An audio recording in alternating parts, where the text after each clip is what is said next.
एकादशी का सबको राधे राधे। एकादशी व्रत करने का ही नहीं, इस दिन महात्म्य जरूर सुनना चाहिए। कथा सुनने से ही पूर्ण फल की प्राप्ति होती है। इस दिन भजन कीर्तन, भागवत महापुराण, गजेंद्र मोक्ष जैसे पाठ, ये सब करने से व्रत फलीभूत होता है। तो कथा अवश्य सुनना चाहिए। कथा सुनने से ही पूर्ण फल की प्राप्ति होती है। तो कथा इस प्रकार है। मैं आज कथा करने जा रही हूँ। एकादशी के दिन आप लोग भी इसे जरूर सुनें। युधिष्ठिर ने कहा, जनार्दन, भीमसेन एकादशी का महात्म्य का वर्णन कीजिए। तो भगवान श्री कृष्ण बोले, राजन, इसका वर्णन परम धर्मात्मा सत्यवती नंदन व्यास जी करेंगे, क्योंकि ये संपूर्ण शास्त्रों के तत्वज्ञ और वेद वेदांगों के पारंगत विद्वान हैं। वेद व्यास जी ने कहने लगे, दोनों ही पक्षों की एकादशियों को भोजन न करें। द्वादशी को स्नान आदि से पवित्र हो, फूलों से भगवान केशव की पूजा करके नित्य कर्म समाप्त होने के पश्चात पहले ब्राह्मणों को भोजन देकर अंत में स्वयं भोजन करें। राजन, जन्ना शौच मरना शौच में भी एकादशी को भोजन नहीं करना चाहिए। यह सुनकर भीमसेन बोले, परम बुद्धिमान पितामह, मेरी उत्तम बात सुनिए। राजा युधिष्ठिर, माता कुंती, द्रौपदी, अर्जुन, नकुल, सहदेव ये एकादशी को कभी भोजन नहीं करते तथा मुझसे भी हमेशा कहते हैं, भीमसेन, तुम भी एकादशी को न खाया करो। किंतु मैं इन लोगों से यही कह देता हूँ कि मुझसे भूख नहीं सही जाती। भीमसेन की बात सुनकर व्यास जी ने कहा, यदि तुम्हें स्वर्ग लोक की प्राप्ति अभीष्ट है, नरक को दूषित समझते हो, तो दोनों पक्ष की एकादशी को भोजन न करो। भीमसेन बोले, महाबुद्धिमान पितामह, मैं आपके सामने सच्ची बात कहता हूँ। एक बार भोजन करके भी मुझसे व्रत नहीं किया जा सकता, फिर उपवास करके तो मैं रह ही कैसे सकता हूँ। मेरे उदर में वृक नामक अग्नि सदा प्रज्वलित रहती है, अतः जब मैं बहुत अधिक खाता हूँ तभी ये शांत होती है। इसीलिए महामुने, मैं वर्ष भर में केवल एक ही उपवास कर सकता हूँ, जिससे स्वर्ग की प्राप्ति सुलभ हो, जिसके करने से कल्याण का भागी हो सकूं। यह व्रत निश्चय करके बताइए, मैं उसका यथोचित रूप से पालन करूंगा। व्यास जी ने कहा, भीम, ज्येष्ठ मास में सूर्य वृष राशि पर हो या मिथुन राशि पर हो, शुक्ल पक्ष में जो एकादशी हो, उसका यत्न पूर्वक निर्जल व्रत करो। केवल कुल्ला या आचमन करने के लिए मुख में जल डाल सकते हो, उसको छोड़कर किसी प्रकार का जल विद्वान पुरुष मुख में न डालें, अन्यथा व्रत भंग हो जाता है। एकादशी को सूर्योदय से लेकर दूसरे दिन के सूर्योदय तक मनुष्य जल का त्याग करें।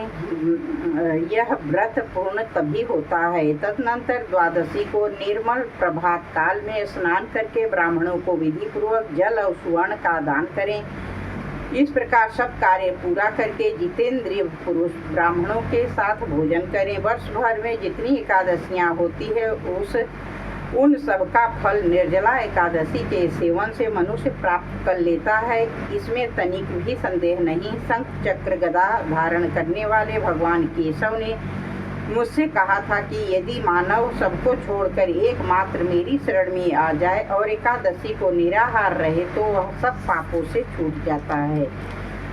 एकादशी व्रत करने वाले पुरुष के पास विशालकाय, विकराल आकृति और काले रंग वाले दंडपाशधारी भयंकर यमदूत नहीं आते। अंतकाल में पीताम्बरधारी सौम्य स्वभाव वाले हाथ में सुदर्शन चक्र लिए विष्णु सुदर्शन धारण करने वाले और मन के समान वेग वाली विष्णु दूत आकर सब वैष्णु पुरुष को भगवान विष्णु के धाम ले जाते हैं। निर्जला एकादशी को पूर्ण यत्न करके उपवास करना चाहिए। तुम भी सब पापों की शांति के लिए यत्न के साथ उपवास श्री हरि का पूजन करो। स्त्री हो या पुरुष, यदि उसने मेरु पर्वत के बराबर भी पाप किया है तो एकादशी के प्रभाव से भस्म हो जाता है।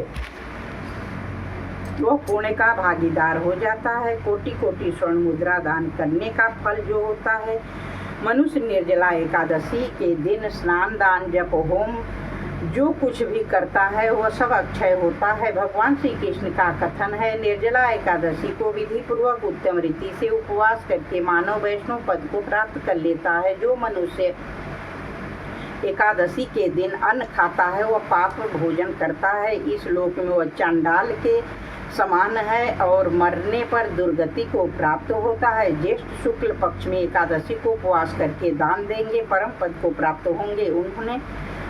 जिन्होंने एकादशी को उपवास किया है वे ब्रह्मत्यारे, शराबी, चोर, गुरुद्रोही होने पर भी सब पातकों से मुक्त हो जाते हैं। कुंती नंदन, निर्जला एकादशी के दिन श्रद्धालु स्त्री पुरुष के लिए जो विषय दान और कर्तव्य विहित है उसे सुनो। उस दिन जल में शयन करने वाले भगवान विष्णु का पूजन और जलमयी धेनु का दान करना चाहिए अथवा प्रत्यक्ष धेनु या घृतमयी धेनु का दान उचित है। पर्याप्त दक्षिणा भांति भांति के मिष्ठानों द्वारा यत्न पूर्वक ब्राह्मणों को संतुष्ट करना चाहिए। ऐसा करने से ब्राह्मण अवश्य संतुष्ट होते हैं। उनके संतुष्ट होने पर श्री हरि मोक्ष प्रदान करते हैं। जिन्होंने सम दम दान प्रवृत्त हो श्री हरि की पूजा और रात्रि में जागरण करते हुए इस निर्जला एकादशी का व्रत किया है, उन्होंने अपने साथ ही बीती हुई 100 पीढ़ियों को, आने वाली 100 पीढ़ियों को भगवान वासुदेव के परम धाम में पहुंचा देता है। निर्जला एकादशी के दिन अन्न, वस्त्र, गौ, जल, सैया, सुंदर आसन, कमंडलू तथा छाता दान करने से जो श्रेष्ठ एवं सुपात्र ब्राह्मण को जूता दान करता है वह सोने के विमान पर बैठकर स्वर्गलोक में प्रतिष्ठित होता है। जो एकादशी की महिमा को भक्ति पूर्वक सुनता तथा जो भक्ति पूर्वक उसका वर्णन करता है वे दोनों स्वर्गलोक में जाते हैं।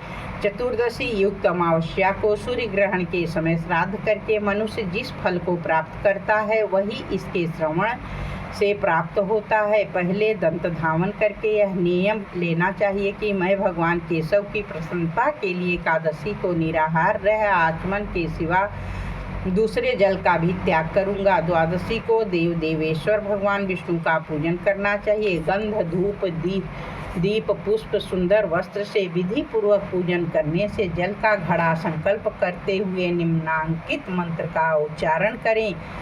देव देव ऋषिकेश संसाराणोतारक उद्कुंभ प्रदानेन नय माम परमाम गतिम। इस जल के घड़े का दान करने से आप मुझे परम गति की प्राप्ति करवाइए। हे देव, हे ऋषिकेश, इस जल के घड़े को दान करने से आप मुझे परम गति की प्राप्ति कराइए। भीमसेन ज्येष्ठ मास में शुक्ल पक्ष की जो शुभ एकादशी होती है उसका निर्जल व्रत करना चाहिए। उस दिन श्रेष्ठ ब्राह्मणों को शक्कर के साथ जल के घड़े दान करने चाहिए। ऐसा करने से मनुष्य भगवान विष्णु के समीप पहुंचकर आनंद का अनुभव करता है। तत्पश्चात द्वादशी को ब्राह्मण भोजन कराने के बाद स्वयं भोजन करें। जो इस प्रकार पूर्ण रूप से पापनाशिनी एकादशी का व्रत करता है वह सब पापों से मुक्त हो जाता है और परम पद को प्राप्त होता है। यह सुनकर भीमसेन ने भी इस शुभ एकादशी का व्रत आरंभ कर दिया। तब से यह लोक में पांडव द्वादशी के नाम से विख्यात हुई। बोलिए विष्णु भगवान की जय। श्री कृष्ण कन्हैया लाल की जय।